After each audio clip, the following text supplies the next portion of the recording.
You belong to me, human. The words hadn't even been spoken yet, but somehow Ethan Cole felt them coming long before the moment arrived, like the station itself was holding its breath and waiting for him to realize he had made a mistake that was about to change everything. 3 hours earlier, he had been exactly where he preferred to be, unnoticed, slightly underpaid, and fixing a coolant regulator that refused to accept the concept of working properly. The maintenance corridor hummed with that low, judgmental tone all advanced systems seemed to have, like the station knew he was improvising again and disapproved on principle. Ethan wiped his hands on a cloth that had given up on cleanliness years ago and leaned back just enough to convince himself the leak had stopped. "That's probably fine," he muttered, which was both a statement and a personal philosophy. Then the alarm started. Not loud at first, just a subtle shift in the air, like the station clearing its throat before delivering bad news. The lights dimmed, recalibrated, and then brightened again with the kind of urgency that suggested something important had decided to stop cooperating with reality. Ethan glanced up, sign that no one actually did. Orders overlapped. Systems recalibrated themselves into more complicated problems. Somewhere behind the sealed inner hatch, something important was not responding. "We wait for clearance," one officer insisted, voice tight with protocol. Ethan glanced at the door, then at the readouts, then back at the door.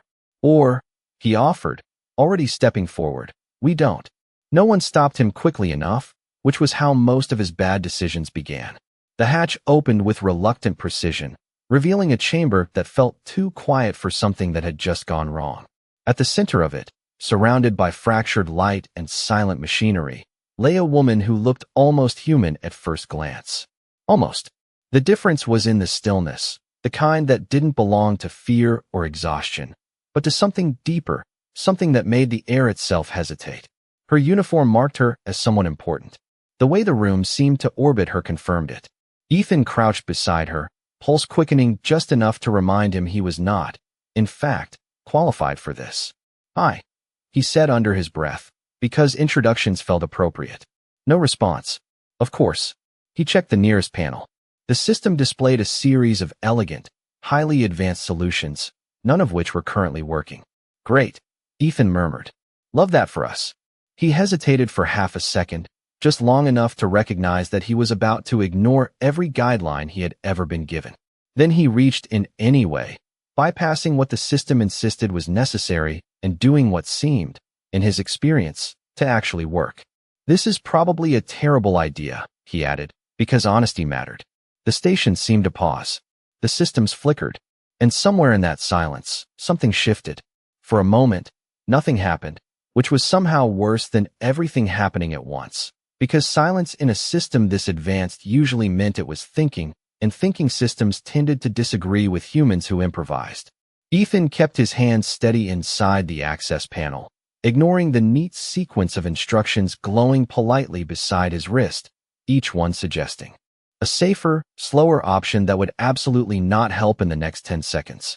I know, he murmured, as if the system could hear him and was disappointed on a personal level. "We are all very concerned about protocol." The readout shifted.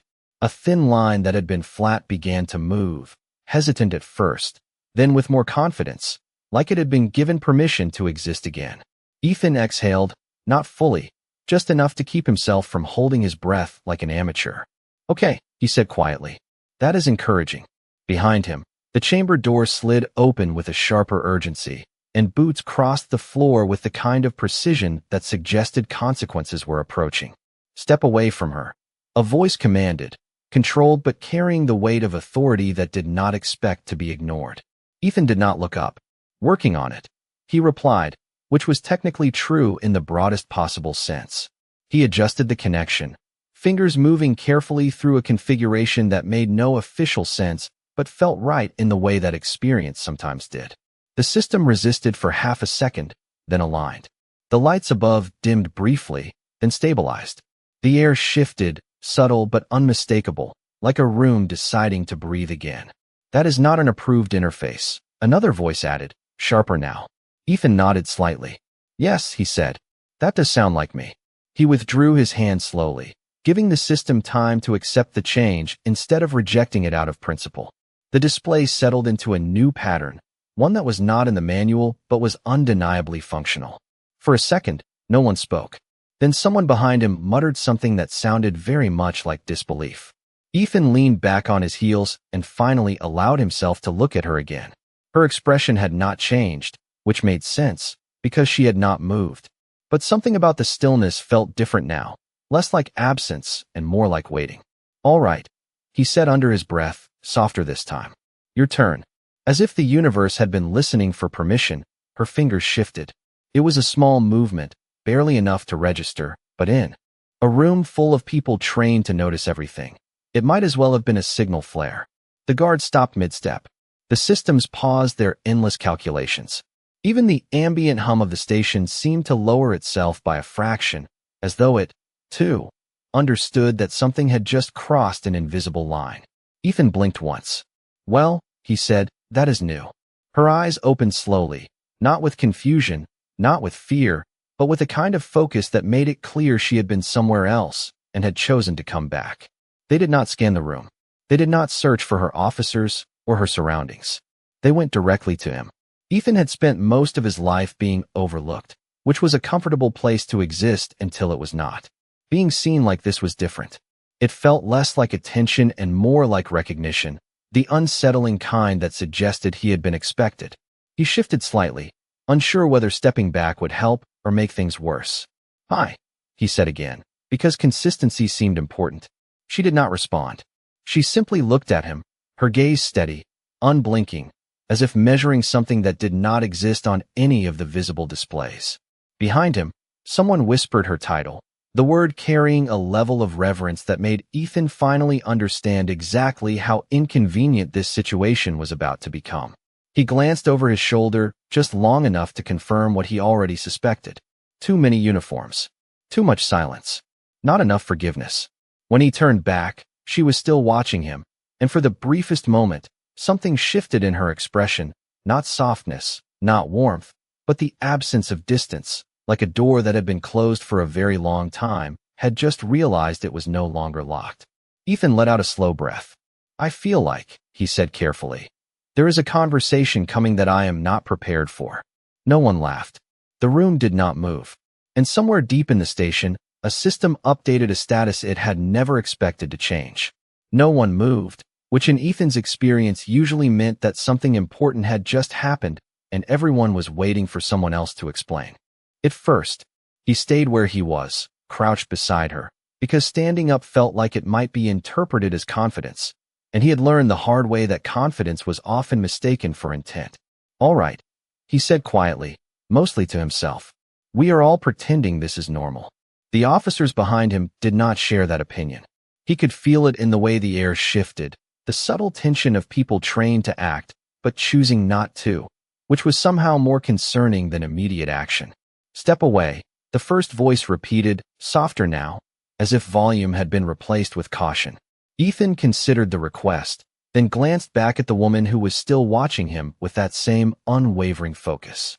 "I feel like," he said carefully, "that might not be my decision anymore." It was not meant to be dramatic. It was simply accurate.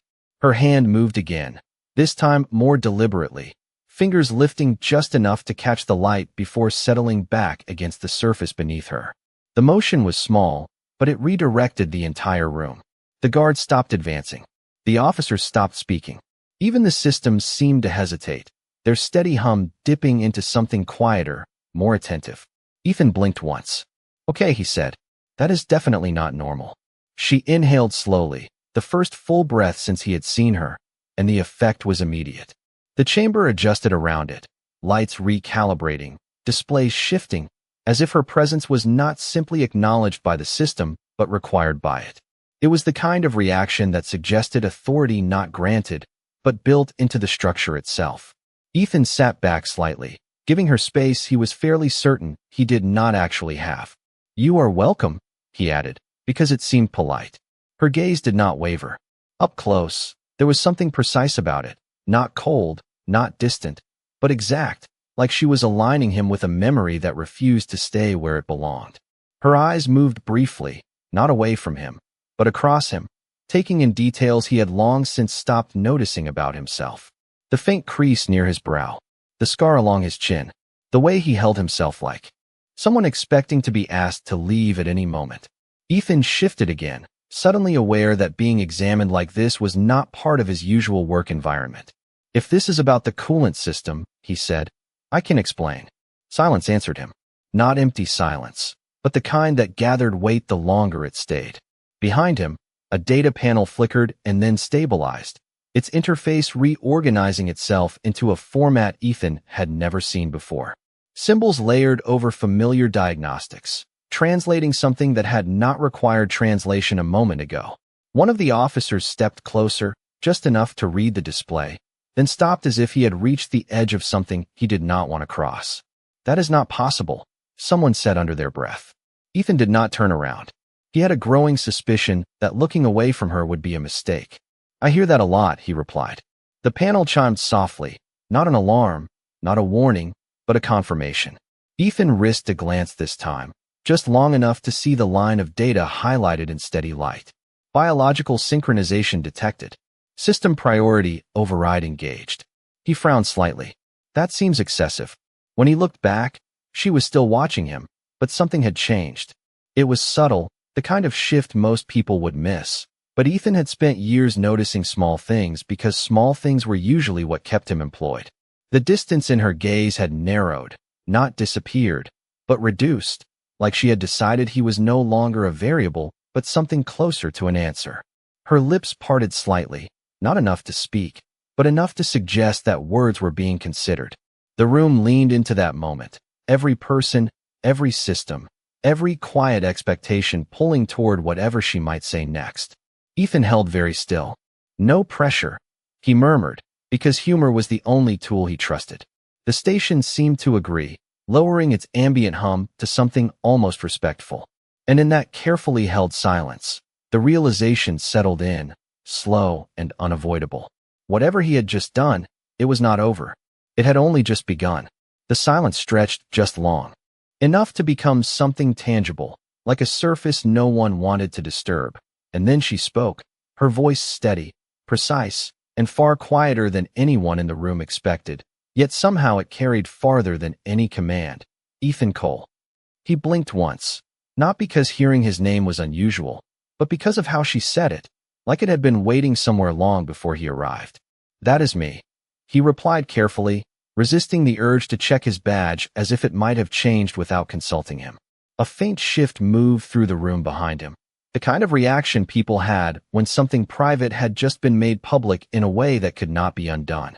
You should not know that, one of the officers said, unable to keep the thought contained. She did not look away from Ethan.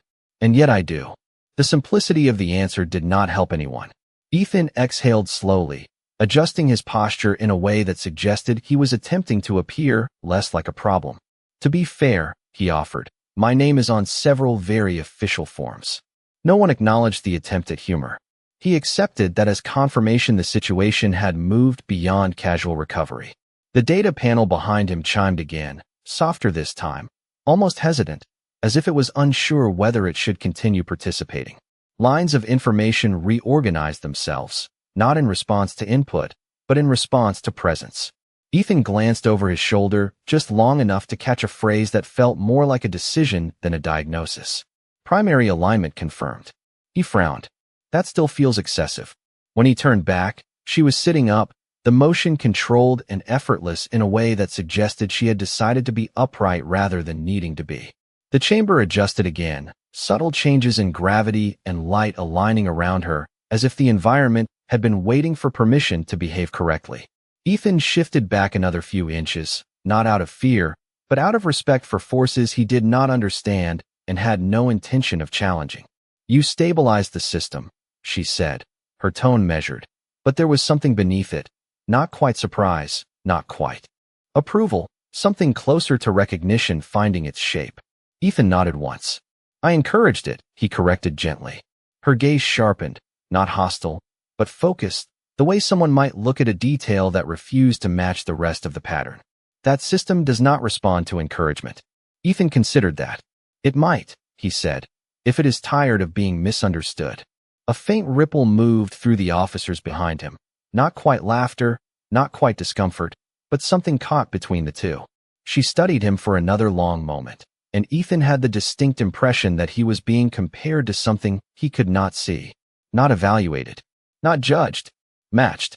You bypassed protocols that have never been bypassed, she continued. You altered sequences that do not permit alteration. Ethan nodded again, because that sounded accurate. Yes, he said. That tends to happen when things stop working. Another pause. Not empty, not uncertain, but deliberate. She shifted slightly, and the movement carried weight far beyond its size. The room adjusted with her, every system recalibrating, every person unconsciously aligning their attention toward her without being told. Ethan stayed where he was, because moving now felt like it would interrupt something he did not fully understand but instinctively respected. Her eyes returned to him, and this time, the distance was gone entirely. Whatever space had existed between observation and decision had been removed with quiet precision. You should not have been able to do that, she said. Ethan tilted his head slightly. I get that a lot, he replied. The corner of her mouth shifted, not quite a smile, but something close enough to suggest that the idea of him was beginning to settle into a place that made sense. Around them, the silence deepened, no longer uncertain, no longer waiting, but expectant. The kind of silence that comes just before something irreversible is said out loud. Ethan felt it before he understood it, the same way he had felt the moment coming hours ago without knowing why. He straightened slightly, not in defiance, not in confidence, but in acknowledgement. All right, he said, quietly. I feel like this is where things become complicated. The station seemed to agree, lowering its hum to something almost reverent. And in that held breath of a moment, every system, every person, every quiet expectation leaned toward her, waiting for the words that would change the shape of everything. She did not raise her voice, she did not stand, and she did not look away, but somehow the entire chamber shifted the moment she spoke. You belong to me, Ethan Cole. The words settled into the air with a kind of finality that did not require repetition, as if the station itself had already accepted them before anyone else had the chance to object. No one moved. Not the officers, not the guards, not even the systems that had been quietly recalculating every possible outcome just seconds earlier. Ethan blinked once, because blinking felt like the safest available response. I feel like, he said slowly, choosing each word with care, there should be paperwork involved in that. No one laughed. He had expected that. What he had not expected was the way the data panels reacted. The display behind him shifted again, but this time it was not hesitant. It was immediate, decisive, like a conclusion had finally been reached after a very long argument. Lines of text reformed into a structure that looked less like diagnostics and more like a declaration. Bond recognition confirmed. Authority alignment accepted. Ethan stared at it for half a second longer than was strictly professional. That seems, he said quietly, unnecessarily official. It is not unnecessary, one of the senior officers replied, his voice tighter now, carefully controlled in a way that suggested he was standing on the edge of something he could not influence. It is binding. Ethan nodded once, absorbing that with the same calm he used when a repair job turned out to be significantly more expensive than expected. Of course it is, he said. That tracks. He looked back at her, because avoiding eye contact felt like it might be interpreted as refusal, and he had no interest in refusing something he did not yet understand. Just to clarify, he added, when you say belong, are we talking metaphorically, or is this one of those very literal interstellar situations? The silence that followed was not empty. It was focused, sharpened by attention, every person in the room waiting for how she would respond, because whatever she said next would not just explain the moment, it would define it. She studied him, not with impatience, not with confusion, but with that same precise awareness that had been there since she opened her eyes, as if his question was not unexpected, merely unnecessary. There is no metaphor, she said. Ethan exhaled slowly. Right, he murmured. Of course there is not. The corner of her gaze shifted slightly, not away from him, but through him, like she was observing something layered beneath what everyone else could see. You altered a system that responds only to my lineage, she continued, her tone steady, but the weight behind it unmistakable. You engaged a sequence that recognizes no external authority. Ethan glanced briefly at the panel again, then back at her. That does sound like something I should not have been able to do, he admitted. You should not have, she agreed. Another pause, but this one carried something new. Not tension, not uncertainty, resolution. Yet you did. Behind him, someone took a step forward, then stopped, as if the act itself required permission that had not been granted. Your Majesty, the officer began carefully. This classification cannot be assigned without. It has already been assigned, she said, not louder, not sharper, but absolute. The officer stopped speaking immediately, as if the concept of continuing had simply been removed from him. Ethan watched that exchange with quiet interest, filing it away under situations he did not want to be responsible for. So, he said after a moment, because silence without commentary felt like a missed opportunity. Hypothetically speaking, what happens now? Her eyes returned fully to his, and for the first time, there was something unmistakable in them. Not curiosity, not calculation, recognition that had moved beyond doubt. Now, she said, you stay. The words settled into place with the same quiet certainty as before, but this time it carried something deeper, something that extended beyond the room, beyond the station, into structures Ethan had never seen and laws he had never considered. He held her gaze for a second longer, then nodded once, not in agreement, not in surrender, but in acknowledgement of a reality that had clearly decided to include him whether he was prepared or not. That sounds, he said thoughtfully, like a long conversation.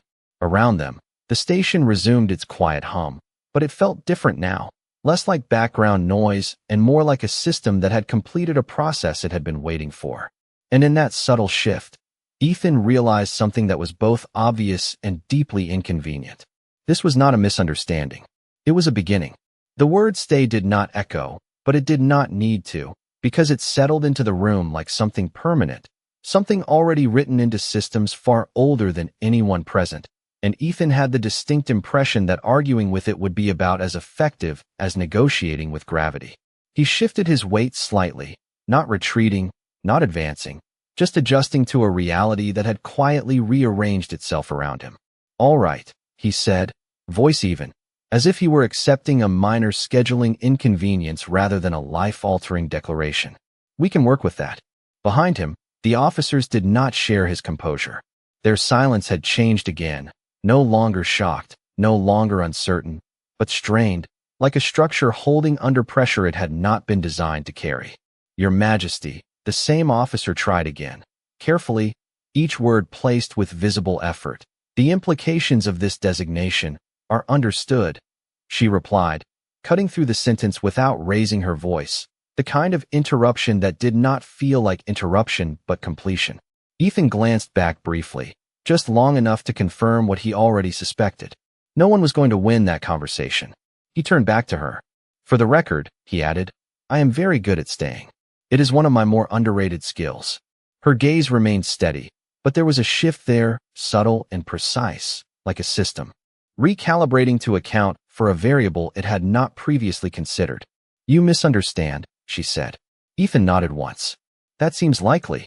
The data panel chimed again, not with urgency, but with quiet insistence, as if it had more to say and no longer required permission to say it. Ethan looked over, more carefully this time. The interface had changed completely. What had once been a diagnostic layout was now something structured, layered, almost ceremonial. Lines of information scrolled into place, not reporting, but recording. Binding protocol engaged. Cross-species alignment stabilized. Status, active. He frowned slightly. That feels, he said, like a level of commitment I did not sign for. You did not sign, she said. You activated. Ethan considered that, then gave a small nod. That is worse, he concluded. A faint sound moved through the room. Not quite a reaction, but something close, as if several people had just realized they were witnessing something that would eventually require explanation in terms that did not yet exist. He shifted his attention back to her, because she was still the center of everything, the point around which the room, the station, and apparently now his immediate future had decided to organize themselves. So, he said carefully, hypothetically speaking, if I wanted to leave. He did not finish the sentence, mostly because he had a feeling he already knew the answer. She did not respond immediately, not out of hesitation, but out of precision, as if she was selecting the exact moment to make something clear. When she did speak, her voice was unchanged, calm, controlled, and entirely certain. You would not. Ethan exhaled softly, not surprised, but still acknowledging the finality of it. Right, he said. Of course I would not. He glanced once more at the panel, then at the officers, then back at her, connecting pieces that refused to form a complete picture but were clearly part of the same structure. This is bigger than me fixing something, he added. It was not a question. It was a realization that had taken its time arriving. Yes, she said. The simplicity of the answer carried more weight than any explanation could have. Another silence followed, but this one was different. Not tense, not uncertain, settled, like a decision that had already been accepted by everything that mattered. Ethan straightened slightly, not because he felt more confident, but because it seemed appropriate to stand correctly in a situation that had stopped being optional. All right, he said quietly. Then I guess the next step is figuring out what exactly I just activated. Her gaze did not soften, but it shifted again, just enough to suggest that whatever he had become in that moment, it was no longer something she was evaluating. It was something she had already decided to keep. And somewhere deep in the station, beyond the reach of visible systems, something ancient and precise acknowledged that decision and did not question it. The station did not return to normal, which Ethan suspected meant that whatever normal had been before no longer applied. And the longer he stood there, the more it felt like the environment itself was adjusting to include him in ways that were both subtle and deeply inconvenient. He shifted slightly, testing the space around him the way one might test gravity after stepping onto a new planet, half expecting resistance, half expecting nothing at all. Instead, the response was immediate and quiet. The lights above recalibrated by a fraction. The nearest panel dimmed just enough to reduce glare. It was the kind of adjustment systems made for priority individuals, not maintenance personnel who had a habit of arguing with machinery. Ethan glanced at the panel, then back at her. I feel like the room just agreed with you, he said. She did not respond, but her gaze followed the same brief shift in the environment, as if confirming something she had expected rather than something new. Behind him, one of the officers stepped closer again, slower this time, careful, like approaching a boundary that had not been marked but was very clearly there. The station is reassigning environmental priority, he said, his voice low, controlled, but no longer hiding the strain beneath it. To him, Ethan nodded slightly. That does seem excessive, he repeated, though this time it felt less like a complaint and more like an observation being filed for future confusion. The data panel chimed again, and this time it did not wait for him to look. A new line appeared, clean and definitive. Primary anchor recognized. Ethan stared at it for a second longer than necessary. I do not know what that means, he admitted. You will, she said. The certainty in her voice was not reassuring. It was precise, like a timeline that had already been set. Ethan exhaled slowly, adjusting his stance again, because standing still in a situation that kept changing felt like a mistake. All right, he said. That sounds like something I am not going to enjoy learning. The officer behind him hesitated, then spoke again, more carefully this time. Your Majesty, if the anchor designation is accurate, then the binding is not limited to the system. It extends beyond the station. Ethan closed his eyes for half a second, not out of stress, but out of habit, the same way he did when a repair problem revealed itself to be significantly larger than expected. Of course it does, he murmured. When he opened them again, she was still watching him, but there was something new in her expression, not softer, not warmer, but settled, like a decision that had moved past consideration and into ownership. The system responded to you because it recognized you, she said. Ethan tilted his head slightly. Recognized what exactly? He asked. She did not answer immediately. Instead, her gaze shifted briefly toward the panel, then back to him, as if aligning two separate pieces of information that had finally begun to match. A pattern, she said. Ethan frowned. I was hoping for something less abstract. A faint shift passed through the room, the closest thing to a reaction anyone had allowed themselves so far. She stepped forward then, a single measured movement, but the effect was immediate. The space between them changed, not smaller, not larger, but more defined, like a boundary had been drawn, and he was now standing inside it whether he had intended to or not. Ethan held his ground, because stepping back felt like it would confirm something he did not yet understand. You stabilized a system that does not accept external input, she continued. You aligned with it without instruction, without access, and without error. Ethan considered that. That does sound impressive when you say it like that, he admitted. Her eyes remained fixed on him, and for the first time, there was something unmistakable beneath the control. Not emotion, not softness, but recognition that had crossed into certainty. It is not impressive, she said. It is specific. Ethan exhaled slowly, because specific was rarely a good word in situations like this. Specific how, he asked. The station seemed to pause again, not fully, but just enough to make the moment feel marked, like something important was about to be placed exactly where it belonged. She studied him for one more second, then answered with quiet precision. It is not responding to what you did, she said. It is responding to what you are. Ethan did not move. For once, he did not have a response ready. He simply stood there, processing a statement that felt less like information and more like a door opening onto something he had never considered might exist.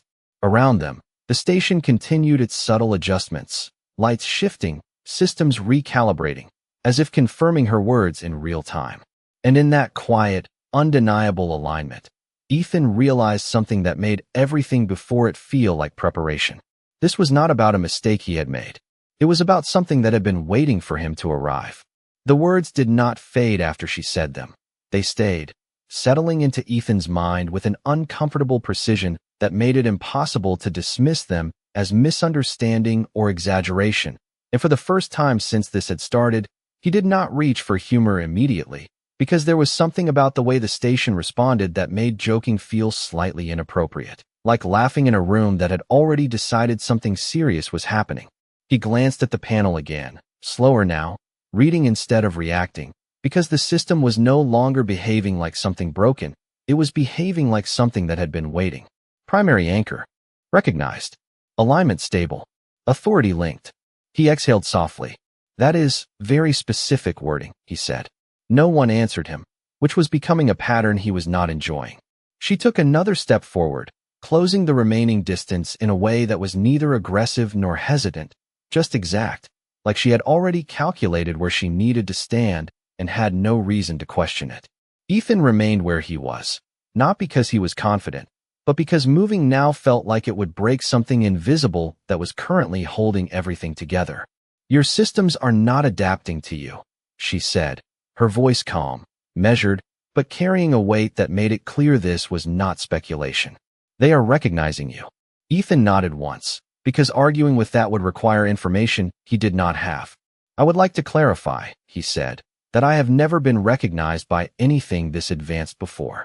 A faint shift moved through the officers behind him, tension tightening into something closer to concern, but no one interrupted. She studied him again, that same precise observation, but now it was layered with something else, something that had moved beyond analysis into acceptance. You should not exist within this system, she continued, and yet every structure within it is responding as if you are required. Ethan let out a quiet breath. That sounds like a design flaw, he said. It is not a flaw, she replied. It is alignment. The words settled heavily, not because it was complicated, but because it was simple in a way that left no room for alternatives. Ethan glanced around the chamber, taking in the subtle changes he had ignored before, the way the lighting followed his position by a fraction, the way the nearest console had shifted angle as if offering him a better view, the way the ambient hum had adjusted to something that felt, inexplicably, comfortable. He looked back at her. I do not remember signing up for alignment, he said. You did not sign, she answered again. You matched. That word landed differently. Not an action, not a choice, a condition. Ethan was quiet for a moment, which for him was unusual enough to draw attention all on its own. Matched what? He asked finally. This time, the pause was longer, not because she did not have an answer, but because the answer mattered. The room seemed to recognize that, settling into a deeper stillness, every system, every person holding position as if movement itself might interfere. When she spoke, her voice did not change, but something in it did, something quieter, something closer to certainty than control. The origin pattern, she said. Ethan frowned slightly. That is not helping, he admitted. Behind him, one of the officers inhaled sharply, then stopped, as if the sound had been reconsidered halfway through. The panel chimed again, and this time the display expanded, layers unfolding into something older, less refined, more foundational than anything he had seen before. Symbols replaced language, structures replaced data, and at the center of it all, a single designation pulsed with steady light. Source compatibility confirmed. Ethan stared at it, then back at her. "I'm starting to feel like this is not about the station anymore," he said. "It never was," she replied. The certainty in that answer removed the last piece of doubt he had been holding on to. He straightened slightly, not because he felt in control, but because standing properly seemed like the only reasonable response left. "So," he said quietly, "what exactly did I just walk into?" Her gaze held his, steady and unyielding, but no longer distant, no longer measuring. This time, it felt like acknowledgement of something that had already been decided long before either of them were standing here. "Not something," she said. "Someone." The station did not react this time, because it already had. And in that absence of change, Ethan understood something that made everything before it feel like a prelude. This was not a situation he had entered. It was a role he had just been placed into, whether he understood it or not. The word "someone" did not leave room for interpretation, and for the first time since the alarms had started, Ethan felt something settle into place that had nothing to do with confusion and everything to do with inevitability, like a puzzle he had not known he was part of had just decided to include him at the center. He let out a slow breath, eyes moving once more to the panel, not because he expected it to explain anything, but because it was the only thing in the room reacting honestly. The symbol at the center pulsed again, steady, patient, like it had all the time in the world. "Someone," he repeated quietly. "That is very specific." She did not correct him. She did not expand. She simply watched him, and in that stillness, there was no longer any distance left, no evaluation, no calculation, just certainty that had already moved past explanation. Ethan nodded once, more to himself than to her. "All right," he said. "I'm starting to get the feeling this is not something I fix and walk away from." "No," she said. The simplicity of the answer carried the same weight as everything else she had said, but this time it felt less like a declaration and more like confirmation of something he had already begun to accept. Behind him, the officers had stopped trying to intervene entirely. The tension was still there, but it had changed shape, no longer resistance, no longer disbelief, but something closer to adjustment, like they were reorganizing their understanding of reality in real time and had decided it was safer to follow than to question. Ethan shifted his stance slightly, grounding himself in something familiar, even if the ground itself no longer felt entirely reliable. "So," he said, "if I am not leaving, and the system thinks I am important, and you are apparently very sure about all of this," he paused, not because he lacked words, but because he was choosing the right ones, which was new. "What exactly am I supposed to be doing?" She stepped closer, not dramatically, not urgently, just enough to remove the last remaining space that could have been mistaken for distance.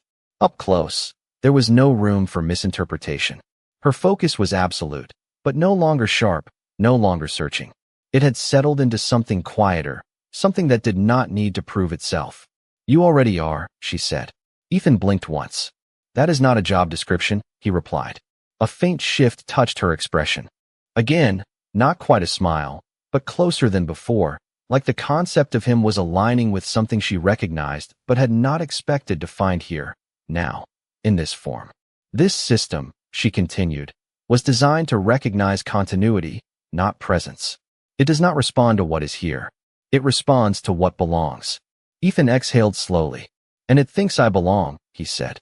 "It knows," she corrected. The words settled deeper than the others, because it removed the last piece of uncertainty he had been holding on to. Ethan glanced around the chamber one more time, taking in the quiet acceptance that had replaced resistance, the way the station no longer felt like a place he was standing in, but something he was now part of. He looked back at her, meeting her gaze fully this time, not out of confidence, but because there was no longer any reason not to. "All right," he said. "Then I guess the real question is, what happens when something that belongs here was never supposed to exist in the first place?" The room did not react. The systems did not shift. For the first time, nothing changed, because everything already had. She held his gaze, and in that moment, There was something unmistakable in her voice, not power, not command, but something deeper, something that had been waiting longer than either of them had been alive. Then, she said quietly, everything else adapts. Ethan let out a small breath that might have been a laugh if the situation had been less precise. That sounds, he said, like a problem for everyone else. For the first time, the faintest hint of something warmer touched her expression, not soft, not open, but undeniably there. Yes, she said. The station remained steady, the symbol on the panel continuing its quiet pulse, not as a warning, not as a signal, but as a confirmation that something fundamental had just been established. And as Ethan stood there, no longer outside the system, no longer overlooked, he realized something that made everything before it feel small by comparison. This was not the end of the situation. It was the moment the system stopped asking who he was and started deciding what he would become.